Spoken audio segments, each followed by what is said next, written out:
and welcome back to my channel. My name is Sim Kern, pronouns they, them, and I'm an author and a booktuber. And I'm here today with my January wrap-up of all the books I read in January. So I read really slow compared to most booktubers, but I feel like, fine. I'm not gonna get competitive about it. I'm also trying to write a new book, so balancing both of those, I have to split my reading time with also writing time, and I'm also a full-time stay-at-home parent. I read 6 books this month, which is more books than I read in the entire second half of 2020, so I'm feeling good about that. So my main reading goals for 2020, I have to do research for some of the books that I want to write in the future. So I'm trying to read a nonfiction book every month that's like a research book for me.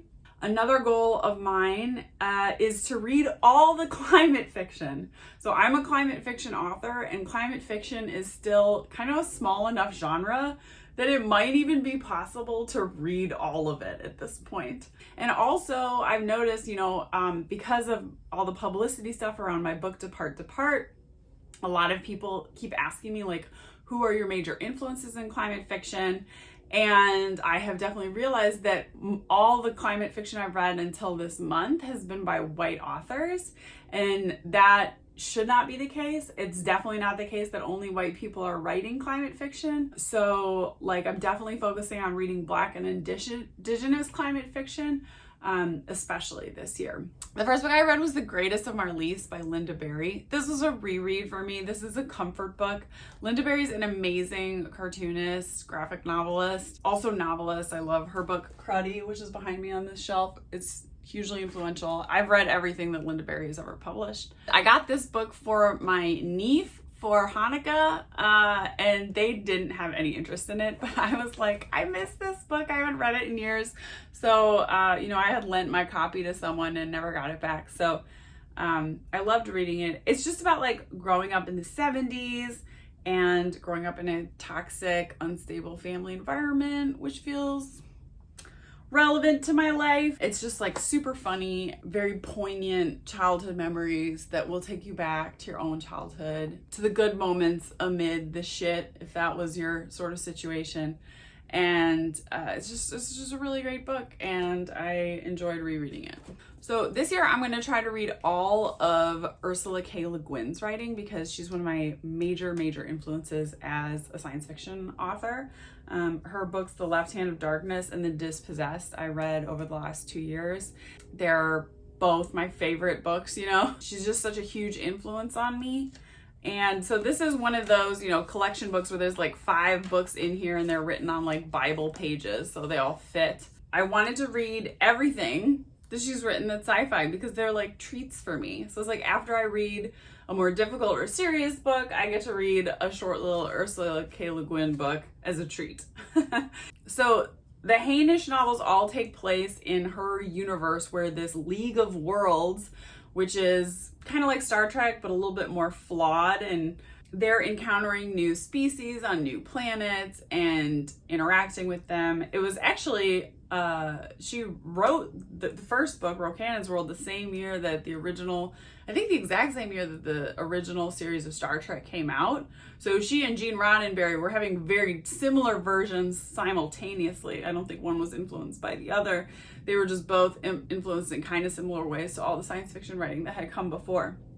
So I read her first Hainish novel, Rocannon's World, which establishes sort of some of the parameters of her League of Worlds, these Hainish novels. So for example, one thing that she does a really good job that Star Trek doesn't is reckoning with the gaps of time in between worlds. When someone from the planet on Rocannon's World, a native inhabitant of that planet, wants to get back some artifact that was taken from her people, it takes her 7 years to travel to the nearest sort of space archaeology museum to get this relic back, which I think was an interesting commentary on appropriation of artifacts to be making in the 1960s. But to her, that trip seems to take a day or two, but because of the time differences in space and the speed she's moving compared to the speed on her planet, 7 years have passed when she returns. So by the time she gets back, like her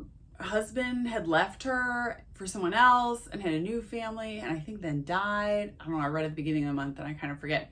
But so I like that Ursula Le Guin kind of wrestles with those more the hard science of science fiction. It's not as hand wavy as Star Trek. Like, you have to reckon with these great distances. But one thing she did invent is the Ansible, which is like, lets you send a text message instantaneously across space, regardless of how many light years apart you are. A universe where there's no faster than light travel like there is in Star Trek, but there's faster than light communication. So that's kind of interesting, and it creates sort of a different set of problems in which to set her books.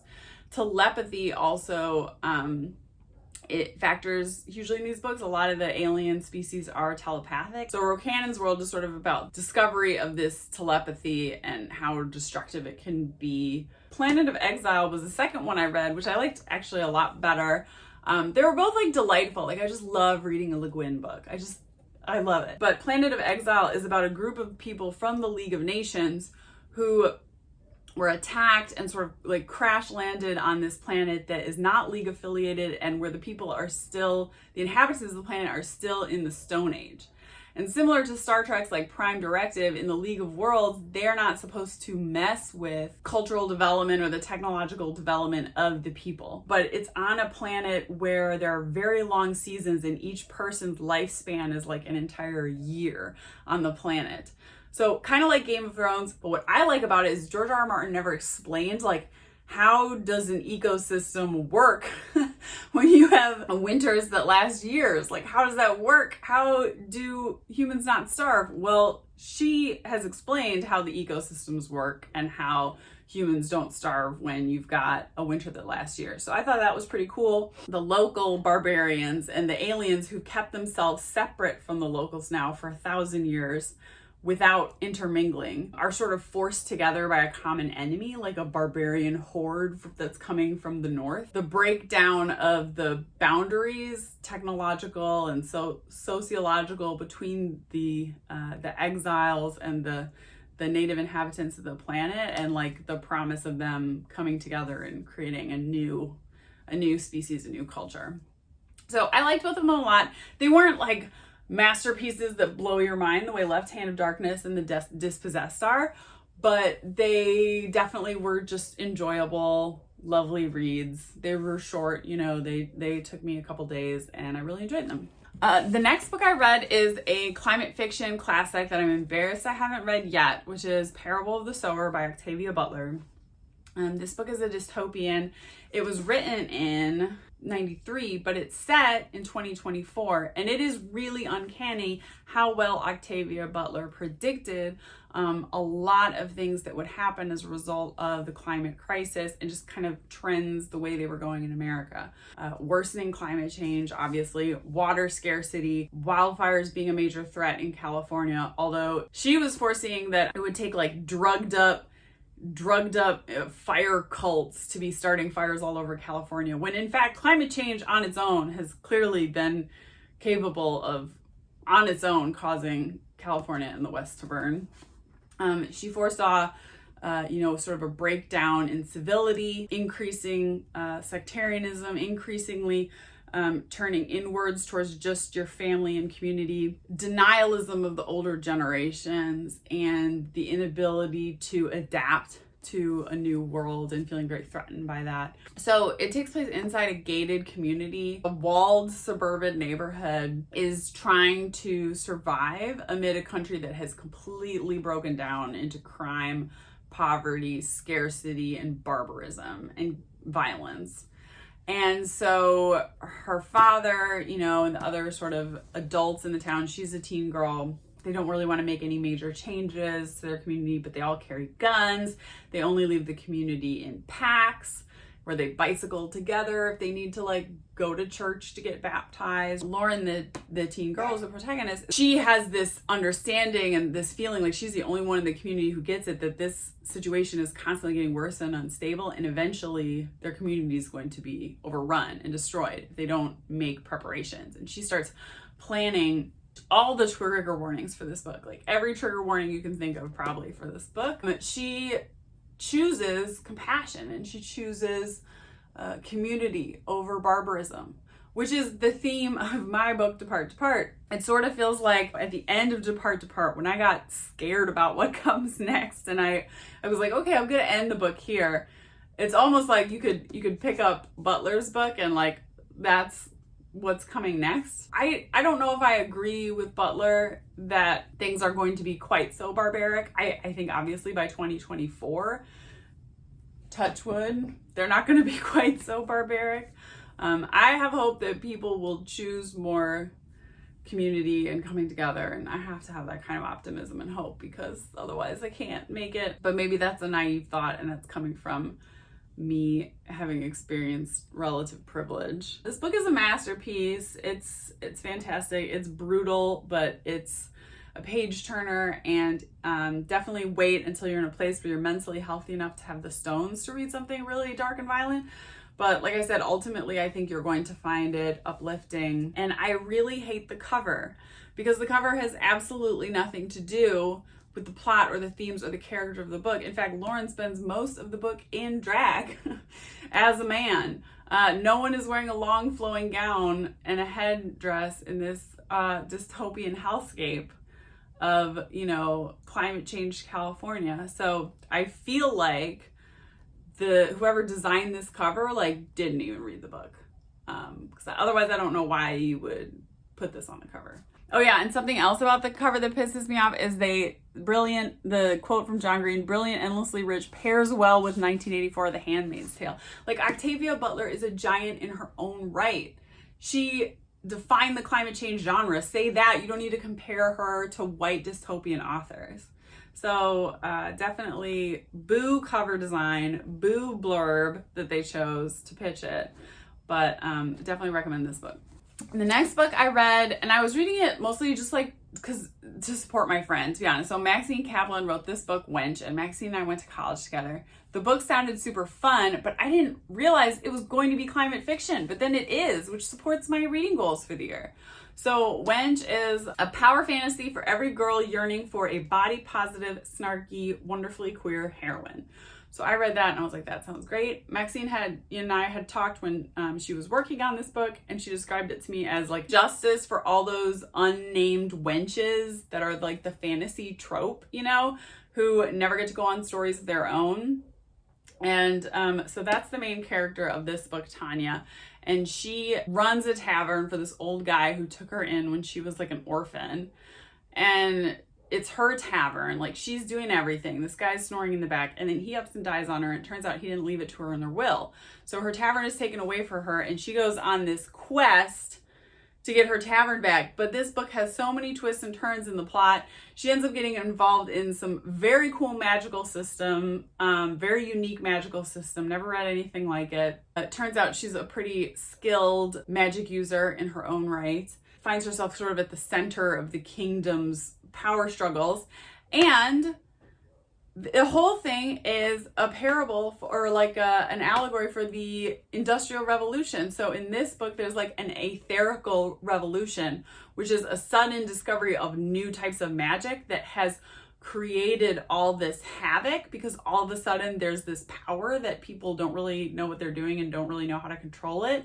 And so there's all these unintended side effects of that magic called junk off. They're sort of scrambling the natural order of the world in ways very similar to the way the Industrial Revolution caused all these unintended consequences and pollution and things that we didn't know how to control. And it's a criticism of eco-fascism. And so I really liked that it was a climate fiction book secretly.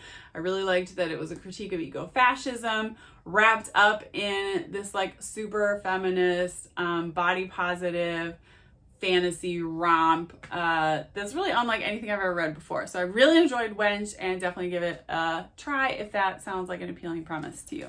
And then my nonfiction read for my research this month was The Occupiers by Michael Gould-Wartofsky. So fun fact, my freshman year, I went to Harvard, and then I had like a mental breakdown. I had to leave Harvard because I really didn't like Harvard. And we could do another video about that sometime. But one of the few good solid people I met at Harvard. I knew more than a few, but I knew there were some really atrocious people that I had dealings with at Harvard. But anyways, Michael Gould-Wartofsky was one of the good ones, and he and I were both freshmen together. And he actually went with me and a group of other cool Harvard people to my first ever like major protest, which was the March for Women's Lives in 2000. It was like 2003 or 2004. It was a pro-choice, pro-abortion rally in Washington, D.C., and we took a bus down together. And so I wasn't like super good friends with Michael or anything, but I knew him. I remember him. I remember he was there, and I have pictures of, somewhere I've got pictures of us together at this protest. It's kind of cool that he was there for my first protest, kicking off a lifetime of protests in like other cities, but he ended up staying in New York, and he was majorly involved in the Occupy Wall Street movement and wrote a book of history published by Oxford University Press, very fancy, on the occupiers. I have 2 works in progress, 2 different books I want to write set in organizing, activism, protest movement spaces. So I've been reading kind of about those things. So I read that book, that History of Standing Rock, Our History is the Future by Nick Estes. And then I wanted to refresh my memory of Occupy. So I was pretty involved with, well, I don't know, pretty. I was involved with Occupy Houston. I never like went and camped out overnight because I had my job limitations, like I couldn't do that. I was there often. I joined in many of the street actions. My friend who did camp out there and was super involved, like I helped her throw this like haunted house, like cemetery on Halloween. We had like gravestones with industrial accidents on the gravestones, and I was dressed up as some like corporation monster. You know, it was like a performance arty thing. I mean, that was cool. And then I was so inspired by the Occupy movement that for my Thanksgiving break, I had bought tickets like early in the Occupy movement. I was like, I want to go to Zuccotti Park. I want to be part of it. And so I bought tickets for Thanksgiving break to go and camp out in Zuccotti Park. And I had not I had like bought camping gear and everything, and then they of course evicted Occupy before that like a few weeks before that happened. So I did go to Zuccotti Park, but at that point the movement was a fragment of its former self. But I met some cool people there and saw like the remnants of a General Assembly and mourned with the people that were still hanging out at the park into the evening and already traumatized by this moment of hope and optimism that was like so brutally crushed by the police. Reading this book again was almost felt like just jogging my memory on things. Like, I don't think I actually learned much from this book. I follow the Occupy movement super closely. And like I said, I was involved with it here. A lot of the same challenges that came up in New York also came up in Houston. I think Michael Gould-Wartofsky did a really good job showing how the movement, even though it tried to be this like super woke, super horizontal direct democracy process, it just sort of recreated a lot of the marginalizations of the broader society within the protest movement. And it's so hard to avoid that, and that destroys so many grassroots movements and initiatives from the inside. And how do you not replicate those structural inequalities? You know, that's what I'm really grappling with. And I think there are lessons to be learned from the book. It's a very readable history. So if you're interested in the Occupy movement, definitely check it out. I wonder what it's like for like a younger generation that weren't politically aware or even alive during the Occupy movement. I wonder what it would be like for them to read this. I wonder if they know this history at all. Like, does Gen Z remember Occupy Wall Street? And I think it was such a, you know, for leftists and activists of my generation, it was such a huge moment of optimism and hope that a better world was possible. It was coming right on the heels of the Arab Spring. Like, we really thought, you know, maybe this was going to be a major revolution. And there was a great meme I saw recently where like the vast majority of funguses are like in the soil, right? And the fruiting body, like the mushrooms that pop up out of the ground, appear seemingly out of the blue and at random, and they're there for a day or two and then they wither and die. Protests are kind of like that. Just because you only see the protests like pop up here and there and then they seem to go away really fast doesn't mean that underneath the soil those roots aren't spreading. And the spore, you know, when those mushrooms pop up, they've sent out billions of spores into the world to spread that movement. And so you never know what the impact of one movement is on the other. Even though it seems like Occupy failed, they certainly changed the conversation. You know, that was like almost a cliche refrain, is like they changed the conversation in America. The reason that millennials and Gen Zs are so anti-capitalist compared to the generations that came before us, a lot of it's because of the Occupy movement. And the Occupy movement is because of all the movements that came before that. So this was an important movement in that tradition, and this history might be really interesting to some of you who either want to revisit that time in your lives or are unfamiliar with that time because you weren't like around or participating in politics and the news yet. That's what I read in January. I wanted this video to be short, and it's like so long. Like, why can't I be short? But I'll edit it down, hopefully, so it's not too long, and I'll be more coherent next time. For February, I'm reading only books by Black authors, except for I started Bury My Heart at Wounded Knee on audiobook last month, so I'll be continuing to finish that as my audiobook. Don't only read Black books during February, but only read Black books during February. You know what I mean? So that's my plan. And please subscribe, and please follow me on Twitter and Instagram, and I'll have all those links down below. And I hope you're having a great day, and I'll see you next time. Bye.